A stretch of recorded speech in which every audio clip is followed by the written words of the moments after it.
Ito guys, welcome back sa ating channel guys, Jicos Electronic Repair.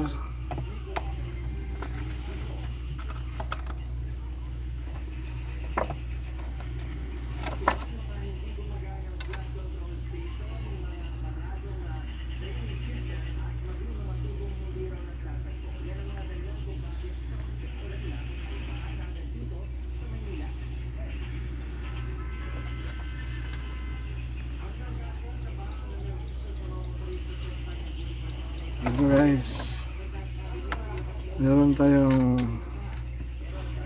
T-seal board guys, sira. Binigay ito sa akin ng aming kapitbahay guys. Subukan kong paganahin ito guys. Bali ito yung sira na guys.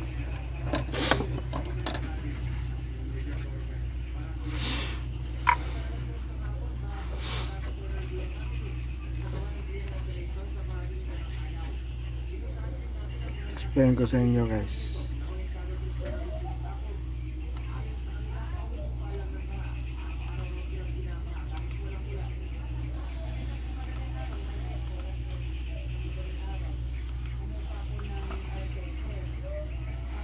Ito guys, ito yung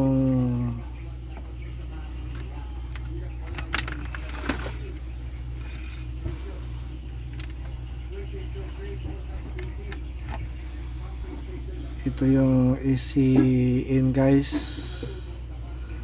at ito yung fuse guys. Pumutok tong fuse nya guys kasi may sira tong diode nya guys. Dito sa filter capacitor natin guys, walang voltahe guys. Parang may sira din itong thermistor guys. Papalitan natin to guys kasi ito yung sigurong dahilan, hindi ito. Ito yung dahilan na pumutok yung fuse guys. At na-repair na rin ito guys. Nung unang technician guys. Tapos nasira na yung paa ng thermistor dito guys, sa paghihina niya guys. Kaya mag-ingat sa paghihina guys.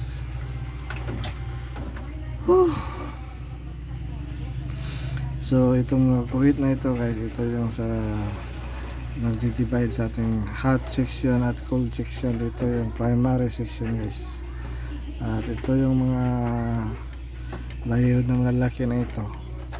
Ito yung nagsisilbi ng converter guys, ng dito sa inverter natin guys, sa ating backlight inverter IC. At ito naman guys, yung mga MOSFET na ito guys. Ito yung nagdadrive ng may voltaheng 12 volt guys, at saka 30 volt para dito sa ating backlight guys. Dumaan ng filter capacitor. At ito guys, 12 volt guys. At dito guys, may 1.5, may 1 volt guys. At pag nag-on na, meron din 1.8. At ayan, ito yung re-repair natin guys. Subukan ko guys ma-repair ko guys. Ito yung jumper transformer natin, at ito yung PWM na nagsisilbi ng switching guys, para mag-switch ito guys at papasok ang kurente dito sa ating second section, sa cold section. Pag sira ito guys, walang ilaw yung ating TV, at walang standby light na pula or puti. Kapag sira naman ito guys, wala ring ilaw guys, at walang standby light itong MOSFET na to guys. Itong nagre-reading ng kanyang mga sira guys, yung sa nagko-connect sa cold section at hot section, yung opto coupler nagsisira, nag-reading ito guys ng voltahe guys. Kung may mga masamang mga voltahe dito mataas, automatic na mag-shutdown to guys, hindi ito gagana. Wala, hindi gagana ating board. Ito guys, yung dito may 12 volt dito. Pag okay itong PWM natin, may 12 volt dito sa ating BCC, sa ating primary section. Dito guys, kailangan may 300 volt na ma-detect tayo sa filter capacitor natin para gagana yung ating board. Pag walang voltahe dito guys, wala guys, hindi gagana ang ating board. Okay guys, nagigets nyo ba guys? Para ako guys, hindi ko mag-gets guys. At ganito ang pag-trace ng mga voltahe guys. Dito lang sa ground, pupunta rito, trace mo guys kung saan pumunta guys. Ito guys, dito guys sa IC na to guys.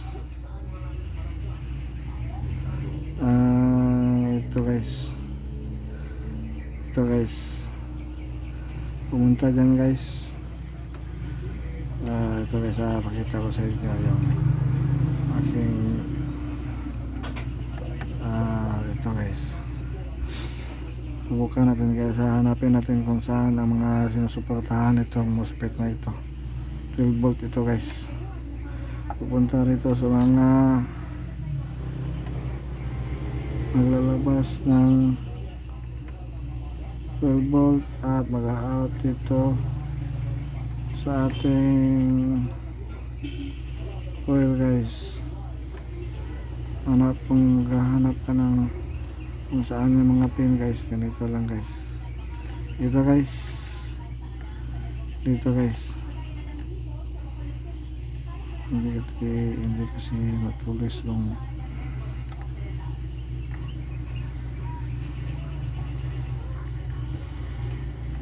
aking paa sa tester guys. Dito guys, dito yung out nya guys. Pag may voltahe dito guys, ito pag out dito guys, 5 volt guys. Okay guys, at saka pababa sa 1 volt 1.8 kapag nag-on na. Okay guys, subukan natin guys. Galing pala ito sa aking kapitbahay guys, na si Michael guys. Okay guys, subukan natin paganahin to guys. Okay guys, let's do it.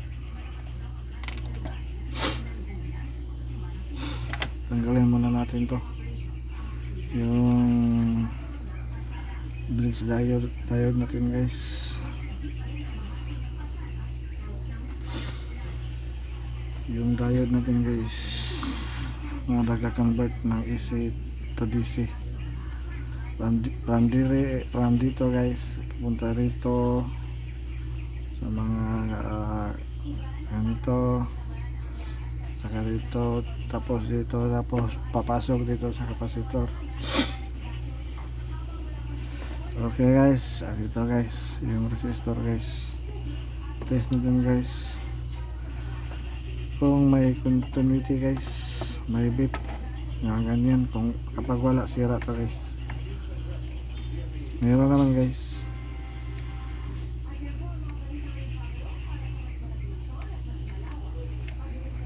Meron naman siya guys. Okay pa itong resistor natin guys. Okay guys, repair mode.